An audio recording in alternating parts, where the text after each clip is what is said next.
Hello, and welcome back to another fun-filled episode of the Hammercast. I am your host, Alex, the Hebrew Hammer Salkin, and joining me today is the man, the myth, the legend, Logan Christopher, and he is smiling bashfully now, but I think we can all agree, maybe not him, but I think everybody else can agree that he is indeed all of these things. And if you don't know who he is, to be able to make such a judgment, well, very shortly you will be all caught up because he's somebody that I've been following for at least, I want to say 11 or 12 years. He was one of the OGs who was talking about old school strength training, not just talking about it, but living it at a time when most people think of strongmen, think of people who are just these massive, guys with Icelandic sounding names and zero vowels, in any of their first or last name. Really a phenom, very, very smart guy. And well, I'm not going to spoil too much, but we're going to start all the way from the beginning. But before we do, I also want to remind anybody who has not already to be sure to get my 9-minute kettlebell and bodyweight challenge. It consists of some very simple, quick to learn moves that have a very, very high impact on your training without having a very high impact on sucking up all of your energy. So it's mainly based around gait pattern movements like crawling, loaded carries, other things that are very easy to toss into your current training regimen. So if you're interested, go get it at 9minutechallenge.com. That is the number 9minutechallenge.com. It's free. Go download it and crush some weakness. And speaking of crushing weakness, we've got Logan Christopher here, who is quite an expert on the topic. And thank you very much for being on the show. Yeah, glad to be here. Happy to talk about everything we're going to talk about. One of the first things that I noticed about you, I think the first time I started following your work online was, I was like, this guy is not like a big hulking, like giant. He's skinny like me, but he's just got he can juggle the beast, he can do all sorts of incredible feats of strength. I couldn't wrap my head around it, and I also couldn't look away. But I think the first question that probably comes to people's mind when they see or hear about something like that is, how is it even possible? Like, were you just born with these incredible superpowers, or is this just sort of a thing that you had to build up over a period of time? Yeah, far from being born with any sort of strength or athleticism or gifts, at least in the fitness department. I mean, I always was a smart guy, so I guess that helped out. Though sometimes I feel like I'm too smart for my own good, and we can overuse our minds in places for sure.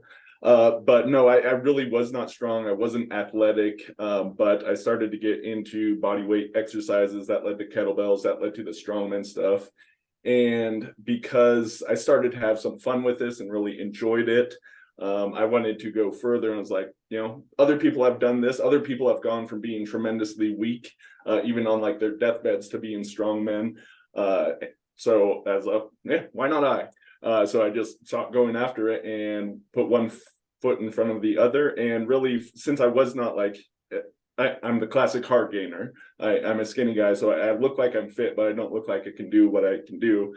So really then focusing on things like mental strength, on tendons and ligaments and bones rather than just the muscles, which everyone focuses on. These are some of the things that helped me to get to where I was able to do these feats of strength that you mentioned. Now, how did you first get interested in all of this type of thing? Because I think back to, we'll say the early to mid 2000s, and it seemed like there were starting to be a lot more great training information available online, but at the same time there was also a flood of like nonsense basically. And so were you mostly from the online generation, or were you finding the information like in the books and the other kind of like old school manuals that the old timers wrote? So for me, like I tried to do bodybuilding just because that's all I was exposed to. I played football in high school, was never any good, and I did like the strength and conditioning, but I didn't get very far in that. So I was like trying to do these things and just honestly not getting much in the way of results. Then I believe it when I was either 17 or 18, my brother, he heard about this guy called Matt Fury and the different stuff he was doing with bodyweight exercises, introduced me to that.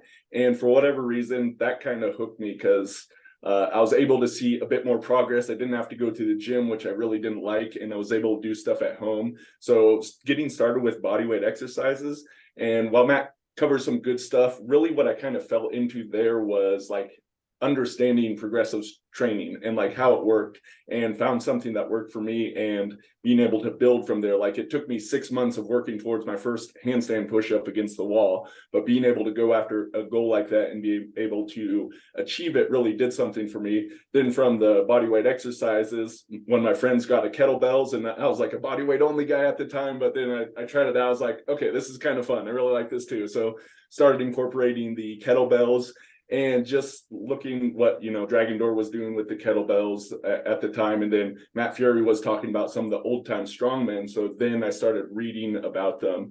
And what really hooked me more than anything else was reading the biography of the Mighty Atom, Joseph L. Greenstein. And just something about that. Again, he was literally a sickly kid. The doctor said he wasn't going to survive, ends up running away and joining the circus, becoming a strongman, does some incredible feats of strength in the vaudeville era. That book, just like, for whatever reason, it hit me in a big way, and it's like, I'm going to do this. And that in turn, like, the Mighty Atom, he taught someone named Slim the Hammerman, who then taught a guy named Dennis Rogers, who started teaching people these days. So that's how I really got much deeper into the old time strongmen doing the feats of strength as a performance type of show. Very cool. So it seems like it was kind of a convergence then of the calisthenics conditioning stuff of Matt Fury, and then being introduced to this idea of progressive resistance training, and then of course discovering the kettlebell, which has a lot of connection into the old time strongman training approach, and then actually finding somebody with a lineage all the way to the Mighty Atom like Dennis Rogers, who's, my understanding is, he's still crushing weakness to this very day, albeit he's got his sights set on some different projects, but he's still everybody's strong as ever. So it's kind of like now you have this trifecta of calisthenics, kettlebells, and old time strongman training. And you mentioned a little bit earlier stuff like, tendon and ligament strength as being a really big focus. And I would imagine, because you internalized that early, you built up a great deal of patience in terms of your training, and your focus was not as much I'm guessing, on stuff like, how do I look as flashy as possible? How do I get results as fast as possible? It's like, how do I stay as focused and consistent on the goal as possible? And then by the time you get there, people are they're mind blown. They can't even figure out how you did it. Yeah, in some ways, I would say early on, like, I wanted to have fast results, and I would write out a list of 20, 30 different fitness goals. Oh, I'm going to accomplish these things in a year. Yeah. And at the end of the year, I'd done maybe 5 of them, right? So more a failure than success, but I kept moving forward, and it was, okay, make a new list this year. This time I'm going to go for it. So even though my training did go all over the place, and it wasn't like, oh, I'm going to hit this goal 20 years out, I did just keep going. I kept moving forward, and the consistency over time absolutely was a big thing. I'll also mention a shout out to the late great Bud Jeffries. He was a huge influence in me, because he was the first guy that said, oh, you can take this bodyweight stuff and the kettlebells and the strongman implements and the barbells and put it all together. And this idea that each tool has unique advantages and disadvantages to it. So by using them, you can really maximize a lot of things. I had the pleasure of working along with Bud Jeffries for a number of years, and I definitely learned a lot from the man. Yeah. One of my great regrets is I never got a chance to meet him or train under him or anything like that, because I followed him for a very long time. I remember we had I think a couple of interactions on Facebook, and he was always just like, couldn't have been a cooler guy, just really wanted to see people get a lot stronger. So yes, shout out to the late great Bud Jeffries, one of the best to ever do it. That is for sure. Yeah. Did you ever do any of the crazy things that like he would do? Because for people who have never heard of him or don't know what he would do stuff like one arm handstand, and then he, up against the wall of his barn, and then he would pick up a kettlebell and then like do this reverse press sort of a thing, or then he would or take a gun and like shoot a target. I mean, he could fit strength and insanity into anything that he did. Yeah, especially in his later years, the craziness of the combos just kind of build and build. Yeah, there was many times I didn't get so much in like the shooting and the accuracy, but yeah, we had some good times just playing around with stuff. We did a few workshops together, and at one of them we did a strongman show. So we had the different people, including some of the attendees, depending on what they could do. But like one of the ideas, he laid across 2 chairs, put a table on top of them. I stood on top of that table and juggled a kettlebell. So stuff like that. Yeah, we definitely had some fun. That takes a high degree of trust in your abilities as well, because depending on, I guess, which direction you're facing with the kettlebell, it could hit a number of things that would be very uncomfortable if it were to fall. If you're going to do strongman, there definitely is a danger element, and that's part of the showmanship. Like the more dangerous it looks, and that can be a little bit different than how dangerous it actually is. That's going to be a big part. Death-defying feats of strength is something that people like to see. Absolutely. I think sometimes people see the feats of strength and they think, okay, that's cool, but what's that good for? Like, what's that going to help me with? And I think of stuff like, I've worked up to tearing decks of cards and stuff like that. And I've definitely noticed a big improvement in my grip strength and my overall, lower arm power. How in particular, because we talked about this a second ago, the kind of the melding of calisthenics and kettlebells and then the strongman feats, how do the strongman feats fit in with complementing kettlebells and calisthenics? Well, the first thing I'll say is you want to have fun with your training. I've said this many times before, but if I had to go to a gym and run on a treadmill for an hour, like that wouldn't work out either. Like that does not do something for me. Even like I've done 1,000 Hindu squats at a time. The high repetition stuff, running marathons doesn't really interest me that much anymore. With something like ripping a deck of cards in half, that for me was an extremely fun challenge, right? Like a really good challenge, something I could build, and the progression is really simple, just add a card or two at the time. But yeah, it's satisfying to destroy something, right? And that may not match for everyone, but it definitely matched for me. So whether this is bending nails, bending horseshoes, ripping decks of cards in half, phone books back when they used to exist and you could find them, that was a great feat of strength to get started with. I had a lot of fun with these things. I've mentioned kettlebell juggling, right? So much fun with that. I'll get bored if I do a swing, 100 swings, right? But I could juggle a kettlebell 100 times and I'm going to have a lot more focus, a lot more attention going in on that. So first and foremost, having fun with your training, I think is really important. And of course, ripping decks of cards isn't going to be fun for everyone, right? That doesn't, and I'm not going to talk about forcing it on anyone here, right? So you want to find the things that you actually enjoy doing.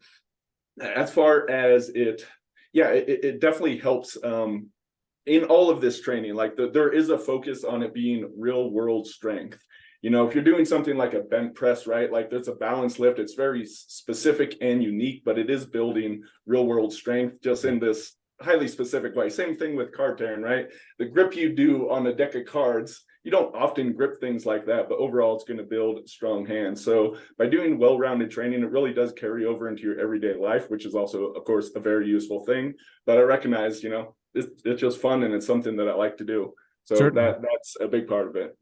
Yeah, I think the key with all that is being well-rounded, because I think it's a lot of people are very quick to want to like put their identity into something that's a little bit too, let's say, like too hyper focused. I had Jamie Lewis on my podcast recently, and he talked about this in one of his recent books. He said that it used to be that people would do barbell training and kettlebell training and gymnastics training and all these different things, and then eventually at some point or another, it, like you're pointing out, it kind of got split into, I'm a kettlebell guy, I'm a calisthenics guy, I'm a barbell guy. And so the ability to meld all those things together and connect them is what I think helps a lot of people.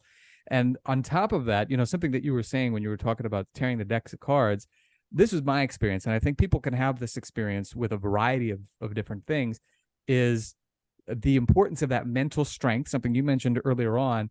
I think I find that for me, certainly, and for my students, clients as well, you get a lot more mental strength by taking that leap of faith and doing something like practicing tearing fewer decks of cards or fewer cards in a deck till you can get a full deck. Like that is going to have a lot bigger impact on your overall ability to I think visualize things and see longer term benefit to how you approach things, your mentality about things. In other words, like using the body to get to the mind seems like it's quite a bit easier. And whether that's, running a marathon, which you said, a lot of people love, but it's just not really your thing, or doing 1,000 Hindu squats rather. Similarly, incredible feat, not exactly your thing, but you find something that you can do where it's like a momentary, just unbelievable feat of exertion. And I think that, because it really spoke to you, it seems like that's the sort of a thing that drove you to do even more incredible things as time went on. Yeah. Yeah. And there's, of course, a time and a place for everything. So, yeah, at one point when I was really focused on Matt Fury stuff and building up, I did what I called the ultimate Royal Court challenge. He called the Royal Court was the wrestler's bridge, touching your nose to the mat, the Hindu push-up, and the Hindu squat. So I built up to doing a 10-minute bridge, followed by 250 Hindu push-ups, followed by 1,000 Hindu squats. Wow. And after I did that, I never wanted to do a Hindu squat again, pretty much. Of course, it's a great exercise, and different body weight squats. Now when I'm squatting, like I still love doing body weight squats, although that's harder doing squatting. Like barbells and heavier weights can be very useful there. But one of the things that I really enjoyed doing was working up to doing what I called the 4-way one-legged squat. So a pistol squat, a shrimp squat, a dragon pistol, and a Hawaiian or figure 4 squat. So these different ways of working the legs. So a lot more flexibility and mobility involved in this exercise. But again, a great challenge, something I built up to, and something that is out there for anyone that would like to try a similar sort of thing. Certainly. And by the way, for anybody who has ever attempted a dragon pistol or a figure 4 or the Hawaiian pistol, those take a great degree of really, really good mobility. And keep in mind, mobility is the mixing of, we'll say, flexibility and strength. So I would say that's definitely the ultimate. And you had an interesting article, as I recall. I think, was it on the PCC blog, maybe, about odd object training with just your body weight? And it was that I thought was great, because I really liked your approach to training these different angles, which most of us avoid because we're told, oh no, this is dangerous. You don't want to let your knee cave in as you're squatting. You don't want to do this and that. And it was the sort of a thing that, similarly, you're not going to do 1,000 reps of it, but even just doing a few can go a long, long way at helping you become much more resilient. Yeah, I like this idea. There's the big idea in there is like perfect form. Everyone talks about this. And the thing is, there's certainly a time and place for this, but recognizing when and where should you not go into perfect form, and recognizing that you can actually do this safely. And what's perfect form for one person may not work for another person's body for various reasons. So there's shades of gray that are worth exploring in this. So odd objects, like you mentioned in that article, there's ways to do that with body weight exercises, but of course doing it with heavy stuff like strongman type implements, just it hits the body in a great way that is hard to replicate in other ways. So if you're looking for that real world strength, it's hard to come at. I mean, if you have to move, right, you're moving heavy odd objects around, the grip strength that's involved, the endurance, the strength endurance, it's just phenomenal stuff. So there are ways to mimic that in training. Certainly. And now I have to mention too, I remember some time back, I don't remember what product it was for, but I read with great interest the introduction. And you were talking about, I think you said you were in Spain, you were with some friends, and you were playing football, like American football. We have to clarify for the European listeners, not soccer as we would call it in America. And at some point, I think somebody was going in for a tackle, or there was some sort of, like, you were in somebody's way and they hit you. It was a kickoff. I was going up high for the ball and someone took my legs out from under me. That's what it was. I came down and landed on my head. Now, most people think, okay, I'm eating out of a hose for the rest of my life, I'm going to be paraplegic. But you just said you just had kind of a nasty headache. But beyond that, the truth was I was concussed. You were concussed. Okay, that's pretty nasty. So what happened, we went to the running the bulls after that. I went sleepwalking 3 times in 2 nights. And I didn't connect this to many years later when I was hearing people talk about traumatic brain injuries. But yeah, so it definitely was bad. And where you're going with it, I think, was like all my bridging, all the neck strength that I had built. Like, I feel if I had not had that, it would have been 100 times worse. Like, I may have been hospitalized. And just recently gotten a somewhat bad car accident. A guy rear-ended us going 50. I was turned. I got some whiplash, but my body recovered really easily. And I think my training, I mean, part of the reason that we train is to be resilient, to be anti-fragile, to be able to take these impacts. I mean, you definitely don't want to take impacts if you can avoid them, but this is life. You're going to get impacted at some Oh point. yeah. So being able to bounce back is very important. And I think while any training is useful for this, specifically targeting some of those weak points and those weak angles is what's going to help it even more so, in my opinion. Big time. Yeah. And I one of the things that I found that was particularly interesting about it was, I know obviously it's like you hit your head on the ground, you're gonna have a bad time regardless. But it was exactly what you said. It could have been 100 times worse. Mm-hmm. And I mean, we've all met or spoken to people who have, they just turn the wrong way and they pull a muscle in their neck, or, or whatever it may be, or they bonk their head, getting out of the car. And it's like, oh, they've got, soreness for days, whatever. That very hard activity of going to sleep and they wake up with a kink in the neck. Exactly. Thankfully, that's the sort of a thing that kind of like I was very worried about when I was younger. Like, am I going to get to the point where like I just wait, like sleeping hurts me and I wake up and it's like, what hurts now? But yes, that's 100% the case. And I think that like what you just said, focusing on stuff like the things that typically don't get a lot of focus, like the neck and, other parts of the body that I like to joke that people treat like, when they take a shower, they're like, I'm going to put the soap underneath the arms and let just the water hit the rest. Like, you don't want to do that with your training, because eventually you're going to be hit with a monsoon and you're just not going to be ready for it. Well, yeah, people think, oh, the weak is neck and fragile and you can hurt it, therefore I shouldn't train it, when exactly the opposite is true. Yeah, and I think it's really important if we're talking about longevity, right? So we've talked about doing different forms of training, and I think that's important, because with any form of training, especially if you're like pushing the limits, like there can be overuse injuries, and just doing the same thing day in and day out, there is a certain amount of wear and tear to that. If one of the principles I like to live by is rotation over time. So for this 6 months I may be focused like purely on body weight training, then after that, like I'm doing barbells and heavy partials. Then after that, like a mix of different training and kettlebells. So over time, I'm rotating through these different things, and each is going to bring a little bit more to it. But I think that's actually a useful principle, especially if we're looking at longevity, because you're going to get different things from these different training, and really building the strength, the flexibility, and the mobility. Those are different important components, and you don't necessarily want to sacrifice one for the sake of the others, again, if longevity is really the goal. Yeah, I think a lot of people have a tendency, at least initially, to have a sort of a myopic view about their training, where they're like, okay, particularly I see this in the kettlebell world all the time. Mm-hmm. People are like, I want to do my swings and get-ups at such and such a level. And it's like, that's a great goal. You should probably do some other things to help make sure that you're not butting up against your adaptive capacity, because, the other muscles that are necessary for these things, which maybe are not getting really overloaded, are now lagging way behind, and they're keeping you behind as well. And so I like this idea of saying, okay, I'm going to do maybe 6 months of just body weight training and maybe a lot of high reps.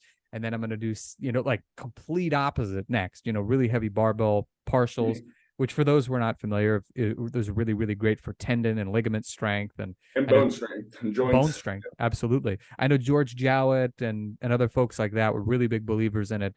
And Bud Jeffries did tons and tons of it, Yeah, there's something unique about like putting hundreds of pounds on your shoulders. I've supported 1,000 pounds on top of me in a wrestler's bridge. I've done a short range rack pull, more of a health lift really of 1,000 pounds. And yeah, think about training as sending signals to your body. And you mentioned the word myopic. Like most of the fitness world is focused on muscles, right? Building up muscles and thinking that muscles equal strength. And of course, there's some correlation there, but that's only one factor in play. We have the nervous system, we have the tendons and ligaments. So we want to instead like focus, or the training signal we get from something like a partial or a support, it is loading our whole skeleton so much more than just normal muscle building exercises do. And I think that does something for hormones, which are really important, of course, but also we look at like osteoporosis, right? Like you want stronger bones, well, build bone strength, right? You will have absolutely strong bones. Of course, you got to work into this smartly and slowly, like anything else. You don't want to have brittle bones and just, okay, 1,000 pounds on my back, not a good idea, right? But sending that signal through the training, it's going to say, oh, we need to have stronger bones. So it's going to be pulling things from the diet. It's going to be doing stuff that is going to help to build that. Yeah. And I think it's for anybody who's been training long enough with enough what we'll call forward intent, you can start thinking about things in this capacity. Because, you've definitely spent enough time laying down a foundation if you've built up to, incredible feats like the 10-minute bridge, wrestler's bridge, the 250 Hindu push-ups, 1,000 Hindu squats. I mean, these are not the sort of a thing that you're just like, I'm going to try this today. Right. It's like, I'm going to work up to it, and then it's very easy to go back and then rework up to it later, whereas getting there to begin with is the hard part. So for anybody thinking like what Logan was saying, want to make sure that you have strong bones before you try to put 1,000 pounds on your back and say, I'm going to do partial reps of the squat. It's like, there's a good chance you'll do one, maybe, and then you're going to have to spend some time recovering. Yeah, but you might be surprised, like, just how fast a person can progress with these, just because there is that, like, neurological getting used to the exercises, and the body, once you learn how to use it, can handle a lot more. So this is useful in just helping the mindset as well, because I mean, one of the great ways to help with like a full range lift, like let's say a squat or a deadlift, is to do a partial of that, just so you get that overload principle. Your body's like, oh, okay, this is heavy. Then you go back to that other thing and it feels much lighter. So 1,000 different ways you can work with these, but it is worth working with at some point for anyone that's serious about training. Certainly. And what I think is really interesting too, I'm remembering back in the olden days when Paul Anderson was still roaming the earth and iron was terrified and all this other stuff, he did something similar. And this is my understanding, is at the time, this was like in the 1940s, scientists thought that his methods couldn't work because they thought partial rep exercises only worked the strength within the range of motion you were using. But what he would do is he would load up a barbell, let's say with 1,000 pounds, or whatever crazy amount it was. This was on his way to building up to his prodigious squatting strength. And he would do like what you described, is he would do like crazy high rep sets, like 20 to 25 rep sets of just really, like go down an inch and then stand back up. And then as time went on, that got easy. These are air quotes for those who are just listening to the audio version of this. He would then drop it down maybe another inch and he would repeat. And then he just continue this until he was doing full squats. He wasn't doing like 20 reps with 1,000 pounds, but as time went on and the range of motion increased, he would maybe decrease the total number of reps that he would do, but that allowed him to continue to get stronger without having to take any weight off the bar, without having to cycle or deload or anything like that. He just changed one factor, which was the range of motion, and he got significantly stronger. And I understand he did the same thing with the deadlift as well. Yeah, progressive distance training is a technical term for that. So yeah, just when you understand progression, you can look at it in so many different ways. So of course, everyone knows adding more weight to the bar, that's an increasing of intensity. Doing more reps, more sets, that's an increase of volume. We can look at the density, the time that's done. But yeah, so this is not a very often used way, but by increasing the range of motion in the lift, start from a short range partial and gradually go higher. That's a phenomenal and different way of going. So if you're coming up against a plateau, what you want to do is take a different track. Sometimes you just keep working at the plateau and you can break through, but oftentimes that means there's something stale about your training. You want to do something different. So this can be a very different way. Just to give another perspective on this is actually used in bodyweight training too. Doing a handstand push-up against the wall, you're going to typically take some sort of stack of books or something, put that under your head, and you lower down just an inch to touch your head, and then remove a book and start doing like this. This was the pathway I used to get to doing my first handstand push-up. It's also the same thing I've used to doing like freestanding full range handstand push-ups. Same technique applied in different ways. It's very cool. Yeah, it has a lot of applications that a lot of people don't think about, I think, because, and this is not a terrible thing, but a lot of people are focused more on full range of motion training, not realizing that if, let's say, you don't have the full range of motion in a squat or something like that, you can still train the movement and then kind of work your way through the mobility side of things. And it's a perfectly legitimate way of doing it. But I think you're right. Most people are more focused on those three main factors: the weight, the reps, or the time. And they forget about some of these old school methods that people used to just get freakishly strong back in the day. Yeah. So full range of motion is obviously important. I'm not going to advocate against that. And yeah, building towards that is very important. And recognize that life and sport very often isn't played in a full range of motion. Like, think about how many sports are people actually moving through a full range squat motion? Yeah. Almost non-existent, right? We could definitely find a few, but it's very seldom. So if you're only training and lifting weights, kettlebells, whatever, by doing a full range of motion in the squat, then you're only building so much strength, because that top range of the lift, you are not maximizing that, because you can handle 500% as much weight there. So by specifically training this, your body is learning how to really use much more strength at that angle, which can come into play to feats of strength, to sports, to moving, all sorts of different stuff. So again, I think this is a way that not a lot of people are looking at training, but again, if you want to kind of maximize things and look outside the box, really useful to do. Absolutely. Yeah. And it's a great point that most of the sports and physical activities that we do are not done through a full range. And I think it's important to keep in mind too, because there are going to be a lot of times and a lot of instances where there are people who don't necessarily need the full range of motion, or that there's maybe an increased likelihood of an injury for certain movements through the full range of motion. Not because the movements are bad, but just because statistically maybe the injuries happen at a certain range of motion. Like I think it was I could be misremembering this, so but I think it was Allison Felix. She was like the fastest woman on the planet when she was doing I think it was a 400-meter relay, and her coach had her doing basically power to the people, but it was like a modified version where she was doing deadlift to the knee, and then she would drop it, because I guess this is what I've heard, statistically more people are going to get injured at the top half of a deadlift, of a really heavy deadlift, than the bottom part. And then similarly, like a partial range of motion bench press, and you would think, oh, that's blasphemy, but you're like, well, okay, but does she really need full range of motion, or like a deficit deadlift? It's like, it got her what she needed. She's the strong, the fastest woman on the face of the planet. So there's probably some utility to it. And I think similarly, Ben Johnson, the sprinter, I think his coach had him doing just partial reps for the squat. And he would do like 600 pounds for the partials. Yeah. But in sprinting, the same thing. They're not going through the full range of motion. So if there's an increased likelihood of injury, why risk it? He's not going for the gold medal in the squat. Right. Yeah. And that's the thing about partials. They're actually, in most cases, safer than the full range of motion. So even though you may be using these super maximal loads, overall, it can be a safer exercise. Yeah. So that is something useful to look at. And again, look at people that are injured and like recovering from that. Oftentimes, what are you going to start with? A partial range of motion, because you can't do that. So one of the ways I like to look at pain and injury is,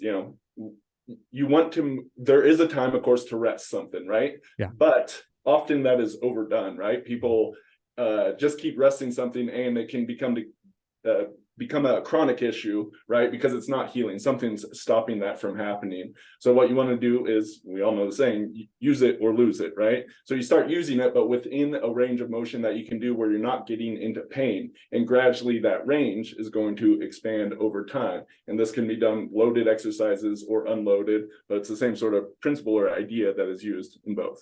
Absolutely. I mean, you see the same thing in like physical therapy. They'll have people start off with isometrics where there's no range of motion. It's like literally you're just pressing or pulling against something where there is no change in the position of the muscle. So this is definitely the sort of, and of course, strongmen did isometrics like it was their jobs for this exact reason. It got them crazy strong, built incredible tendon and ligament strength, and they could do stuff like, trying to remember who the guy was. You might remember his name. He pulled the bars apart and Alexander's ass. That's yes. Right. Okay, I was thinking it was Alexander's ass, but I wasn't 100% sure. He escaped from a couple prisons doing so. Yeah, I think if you escape from prison by bending the bars, like your sentence is over. You know what I mean? Like you deserve freedom, right? Exactly. You've earned it. Exactly. Yeah. Exactly. Maybe don't encourage all the prisoners to do it, but if the one guy figures it out, you gotta let him go for sure. Yeah. Now, on the topic of the old schoolers, there was another thing that I think a lot of them had in common that some people, particularly in our niche, kind of like poo-poo a little bit. And it's this idea of supplementation. Because I think, you and I were talking before the episode started, a lot of people seem to think that supplementation is really more like in the realm of bodybuilders. And they're thinking about stuff like, protein and creatine and all sorts of enes. But the reality is that I know the Mighty Atom had, like, I think he sold like a health elixir or something along those lines. Yeah, he was a variety of natural health products that he got involved with. Yeah, and it's always been the focus of high level athletics or strength, or warriors from here to time immemorial, who've always wanted to try to use something to supplement their current training so that they could improve. And I think the idea that, no, you just eat natural food and this and that and don't ever take any supplements is as it's equally foolish as you got to load up on dozens of different supplements every single day. It's just like a weird obsession. Apparently, something that I said to my friend long ago in the bodybuilding days was, man, it sure is expensive to get strong.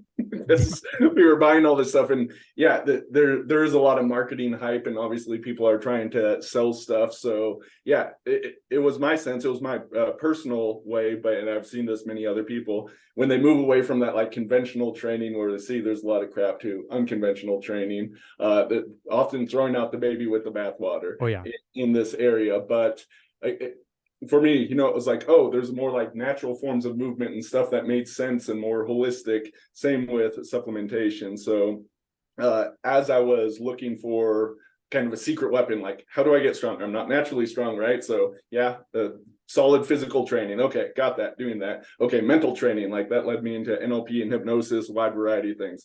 Doing that. I ended up working with some supplements, and one of the first that I took was the cordyceps fungus. Around that time, there's research about Olympic athletes were using this and breaking records, right? So I tried this. I did a kettlebell workout. I noticed I had more energy. All right, hooked from the very beginning. Okay, yeah. Let me go deeper into this and find there's a wide variety of herbs that do a whole bunch of different things. But it was really this focus on how can I get that 1% edge in my workouts.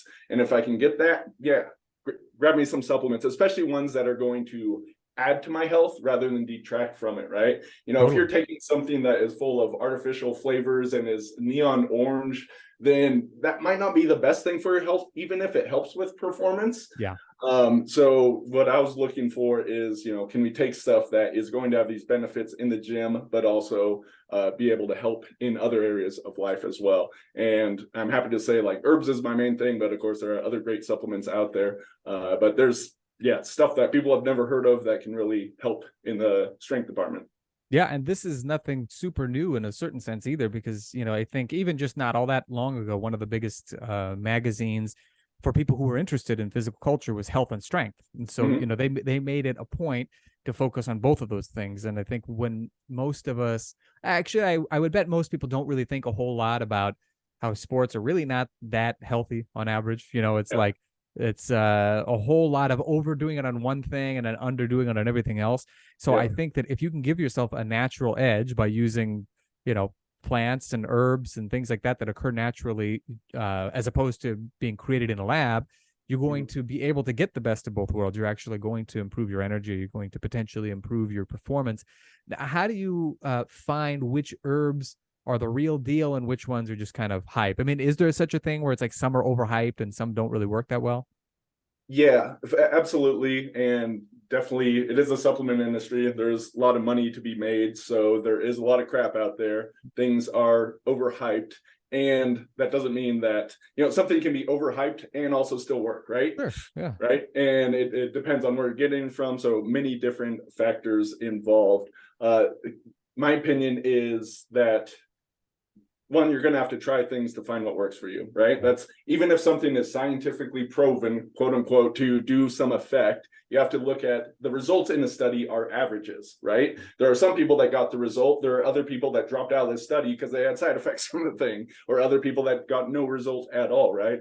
So we talk about this idea of, trying something out, find what works for you, and you're really looking for what we like to call herbal allies. What are those herbs that are like just matched to you, that have phenomenal effects that'll actually even change your life? And that's a great thing to find, right? Like we have, some people that are like super close friends, and we have other ones, oh, that guy's kind of cool, he's an acquaintance, right? Yeah. It can be the same sort of thing with the plant world and fungi and insects, all kinds of different things that we use as well. That's awesome. And I'm curious in particular now, the herbs, whenever I think of herbs and herbal remedies and things like that, I think most people, in addition to me, they probably think like the Far East, and they're thinking, China and Japan and areas where they've got like a long history of things like this. Now, is this in part where you draw some inspiration from, or are there also herbs that are more native, let's say, to North America that have a lot of potency to them? Yes, so absolutely. So when I first got it started, there was the idea like, Chinese herbalism. You have this system that's been around thousands of years. Ayurveda in India is the same thing. And I remember thinking at one point, like, why are all the good herbs over there? Like, why don't we have this over here? Right. The thing is, there actually is rich histories and traditions of Western herbalism. It just doesn't go back as far. Well, it kind of does to like Greek medicine, but was really kind of pushed underground with pharmaceutical medicine coming to the forefront. There was actually suppression of such things. So just our culture is unaware of the rich history, but the truth is anywhere across the world, like, I mean, short of like the Antarctic, right? Anywhere stuff is growing, that people are using, the indigenous people are using herbal wisdom from their area. And there's great stuff to support just about everything that is going on. So I did originally get started studying in Chinese medicine, and at my company we have a lot of Chinese herbs, but there is great stuff. And once you learn to look for it, like I can go walk around my neighborhood and I'm going to see a bunch of herbs that can be used for a wide variety of things just in people's gardens and growing around in various places. So absolutely, there is stuff available. You just have to learn about it to be able to use it like that. I'm curious because I know very little about the topic. What are some of the things that make, like, let's say herbs and certain funguses like mushrooms and stuff like that? Like, what is it that gives them their potency? Because, we think about, well, let's say like animal, protein or whatever. It's like, well, of course, it's going to help you to rebuild, your tissues. It's going to help with this, that, and the other thing. Fats help with this, let's say hormone production, so on and so forth. So, like, what in particular is it that is so unique about like herbs and mushrooms and things like that? Right. So they're going to have specific to the herb, but specific compounds that are pretty unique in different classes, like the various phytonutrients that you'll find. I'll give the example of adaptogens. A lot of people listening to this have probably heard of these. These are specifically plants and other herbal ingredients that have been found to help the body better adapt. Coming out of Russian research, this isn't an ancient herbal term, but by being better able to adapt to stress, both physical stress and mental stress, what these compounds are actually coming into the body and they're actually stressing the body out, but it's causing an upregulation of the things that are able to handle stress. So what we hear from many people is like ashwagandha is a great one of this, that people take it and things that stressed them out before just don't cause the same sort of stress response in them anymore. And, that's a pretty cool thing to have. Some of the other well-known adaptogens like rhodiola or cordyceps, a lot of people like these because you're going to feel more energy with these oftentimes. That's something that comes along with them, and an increase in work capacity, which is really useful for going to the gym. You just take some of these herbs and you can do more reps, you can do more volume, and it's not about trying harder. It's just you have the energy there. It's freed up within the system to be able to do these things. So that's a pretty cool effect that these can have. That's very cool. I mean, it's like basically what you're describing is you've got it's something that we all experience, but we maybe have blockages we're not even aware of, where our body's ability to handle stress, it's like a much narrower doorway. And so it seems like, these herbs make it so that the doorway kind of widens a bit. So the stress that you're experiencing is not trying to squeeze through the doorway. It can just kind of go through pretty easily. And that doorway represents sort of your ability to handle the stress. You're not maxed out. You're able to handle a whole lot more. Is that like a reasonable analogy? Yeah, and we can look at working out the same way, right? That's a stressor on the body that the body is then adapting to. It's coming back stronger so it can handle that stress. And hopefully that has some carryover into other areas of our life. So with these herbal ingredients, that's just another route of achieving much the same thing. And again, that's just like one class of herbs with one kind of components in there. And that is specifically looking like a biochemical model. So that fits the Western viewpoint of what these herbs are doing. They have certain chemical constituents. We digest them. It has effects in our body. But we could also look at them energetically in a way that we could say the same sort of things are happening, but on some different levels working in the body. Yeah, maybe like levels that are a little bit harder to quantify, but that you can qualify, like how, I don't know, how energetic you feel or how focused you feel. There's maybe not like a scale for these things, but you can tell when there's a difference, like if you feel less focused or more focused. Mm-hmm. Yeah, and some of the herbs that we like to focus on is giving people a feelable, tangible benefits from. So a lot of the supplement space is taken on faith. And I mean that even if there's like, oh, these scientific studies show that this does this, so I take it and I don't know if it's working, right? But what we try to deliver with a lot of our herbs is a feelable, tangible benefit. So you take the herb and you may need to do it for a week or a month, but then you're actually, oh yeah, I'm not getting stressed like I was used to, or oh yeah, I feel more energy in my workouts. I'm smashing PRs much easier. We want to give people those benefits so then they know that they're working. And yes, these could be placebo effect, and yes, you can have placebo effect on top of a real effect. But if you're getting the effect that you're going for, that's pretty good, right? Yeah, I think that's one thing people oftentimes underappreciate is that even if something quote unquote doesn't work, but you're having this response that's better than what you did before. Well, it is actually kind of working then. And right. You pointed out, I'll take results however they come, right? Exactly. And the other thing too with the scientific approach and in scientific studies, I think we're living in sort of a pampered age where we actually do have scientists who are studying a lot of the things that previously no one thought to do a lot of studying of. But I know Charles Poliquin, the late great Charles Poliquin, a guy who was a strength coach to more Olympians than I think anybody else in history. He pointed out, he said, if you're just going on scientific studies, you're going to be 20 to 30 years behind because there was a quote of his that I read recently that was even more specific, as he said, cluster training, for instance, which he had been using with athletes for like years, maybe even decades. He said it wasn't until, 20 years or something like that after he'd started using it that there were any scientific studies showing its validity. And for those who aren't familiar, cluster sets are where you would do, let's say you take a weight that you could do 8 reps with, like that's your max, and you might just do 2 to 3 reps and then a very short break and then 2 to 3 more, so that by the end of this cluster of reps, you've actually done maybe 10 reps with your 8 rep max, but in a way that didn't stress you out. And so he said there was no such study when he started doing them. He didn't invent them, but this is a sort of a thing that he was adapting and adopting early on. And if he had waited, he would be a trainer at Bally's Total Fitness instead of, the world's greatest strength coach. So I'm still waiting for the science to catch up about the partials training we spent a lot of time talking about, right? Exactly. And there's definitely no science on card tearing or kettlebell or any of that stuff out there. Yeah, absolutely. Exactly. Well, the other thing is that like scientific research is so rigorous that it's like you got to be able to find somebody who's got the money, who's going to pay for it. You've got to find people who are actually going to stick to it, because like you pointed out, how many people are going to drop out of any given study or have some sort of a side effect or all sorts of things. Then the problems of who funding it, often finding the results they want to have, so science is difficult at best and slow.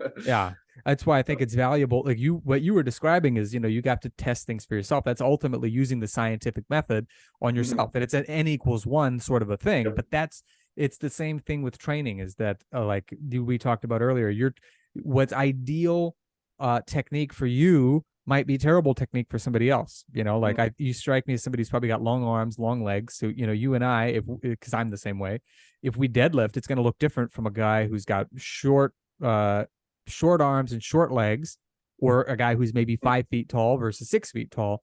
I'll commit sacrilege here. I deadlift with a round back sometimes. Oh my gosh. I have to end this podcast right now.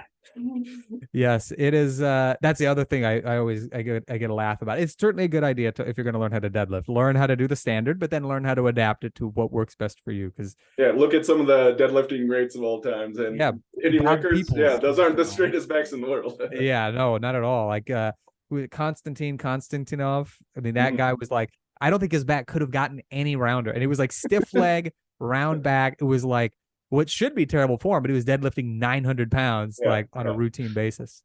Yeah, Mhm. he was tougher than coffin nails. But yeah, 100%. And I forgive you for the round back deadlifting, of course, from the as the judge of or as the head of the lifting judges of the internet. I think you've earned yourself a dispensation. Now, one last question that comes to mind because I guess maybe one of two, because now I'm starting to question it myself. Is should people be taking supplements if they don't have, like, let's say, good sleeping patterns or good eating habits? Like, is it really going to help, or is it going to be the sort of a thing where the difference they see is going to be negligible relative to if they're eating properly and sleeping well and stuff like that? So one way I look at supplements is oftentimes like people are trying their best, they don't have the energy or something. So if we can give a supplement that's like that quick start or jump start to the system, this can oftentimes help people actually get better results, work, but more so on the foundations. So Yeah. that's actually something I like because we are in a pop a pill mentality society, right? So, but if we can actually deliver something, so yeah, we sell many herbs at my company that are great for energy. Okay, start this like, okay, now you have more energy to be able to go work out, to start cleaning up your diet. Yes, we absolutely want the foundations, but like, who has mastered their foundations? Like I'm still constantly working on them, right? So you want to bring this back to it. And yeah, supplements, yeah.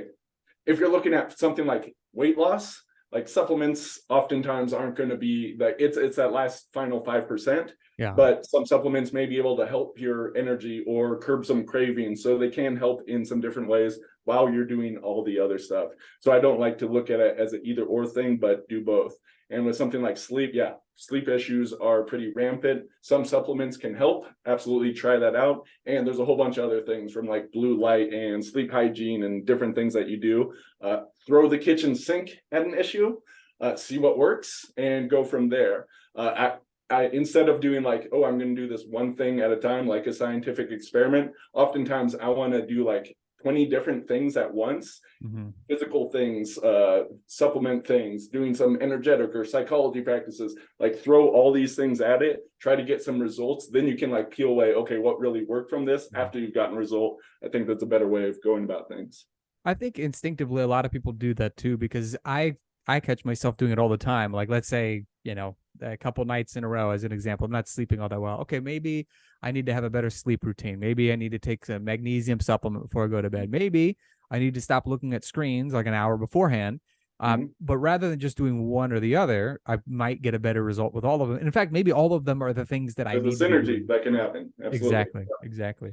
Yeah. Yeah, and so it's like, as we were talking about the herbs, it made me think, well, okay, if you're going to notice that your stress levels are lower because you're better adapted to, or you've got this window of opportunity where you can handle it better, then that made me think, okay, well, maybe you really don't have to worry about, at least initially, your sleep and your training and your eating. But it's like, if you can start to see, okay, this is already having an effect, if that's the catalyst for you to take more action, which is of course the key, because you've got to take the action, then yeah, I can see that being very useful. A lot of Okay. times my previously my assumption would have been, wow, maybe it's not going to be all that helpful, because what are you really supplementing? I agree with you about the weight loss part of it. I think that's a given, but in terms of some of the other stuff that you're talking about, it makes a lot of sense. I never had considered that before. Yeah. Well, especially if you can get the right sort of thing. So there's 1,000 different herbs that can help with sleep, right? Sure. In some cases, right, people have tried 100 different ones. If that's the case and you're still having problems with sleep, then a supplement or an herb is not the right thing. There can be other supplements like magnesium that you mentioned. Obviously, melatonin can be useful in certain circumstances. But if you have tried a bunch of things here and you're still not getting result, the problem is likely on a different sort of level or area that you want to focus on. So maybe that is the physical, environmental stuff. Maybe you need to go deeper into mental, emotional work, for example. But yeah, So yeah, I like to look at these different levels, and that can be helpful. But oftentimes an herb can work on multiple things. So if you are like overly stressed in your life and that is impacting your sleep, ashwagandha that I mentioned, because that works really well on sleep and helping to clear up excess cortisol. Um, I think I said sleep, but I meant stress, but it's also good for sleep in a different way, not in a knock you out sort of way, but your body just gets into more kind of gentle routine. If you can find it where there's multiple things and this herb is like specific to that, that's when you can have real big breakthroughs with even a single herb. But if you're just throwing a whole bunch of different things and don't really know how they work, then it's a little bit more trial and error. Yeah. Yeah. Yeah. So I would say, to summarize then, a big part of this episode is about the synergy between strength training and different modes of strength training. It's about the synergy between your lifestyle, the things that you're doing to supplement whatever it is that you need to get a bit more out of. And by doing that, you can achieve unbelievable things. We talked about Bud Jeffries did amazing stuff, and he was like an inimitable expert at a great many of things. You are a perfect example of this with, many of the unbelievable things that you've done. And now, for those out there who are interested in following you a little bit more and getting more into your world and into your training and supplementation approaches, where's a good place for people to follow you? Maybe get some information and all that sort of a thing. Yeah, if anyone has enjoyed what I've said here and wants to dive deeper, I have years and years and years of resources available for you. So more on the fitness side, they'll definitely talk about health and different stuff there. Legendarystrength.com, and the best way to kind of follow me is to get on my email list. I do pretty regular emails, which will point you to different resources and articles and videos and all kinds of things that I got, as well as, of course, deeper dive courses. Then for the herbal side, if you really want to dive into there, head on over to lostempireherbs.com. Again, you can sign up with an email there. You'll learn a lot about herbs. There are lots of videos and articles. We walk people through science as well as like the ancient wisdom, how to include these into your life, whole bunch of stuff, as well as resources like a quiz that will point you in the right direction. So if you're looking for better workouts or better sleep or cognition improvement, we have herbs for that. So, folks, I highly recommend you go to legendarystrength.com. It is not hyperbole. There is really some amazing information on there. Lostempireherbs.com, correct? Lostempireherbs.com. And Logan, thank you very much for coming on the show. Yeah, thanks for having me. It was a blast. And yeah, it was a real pleasure. I hope we do this again sometime. And folks, as always, have fun and happy training.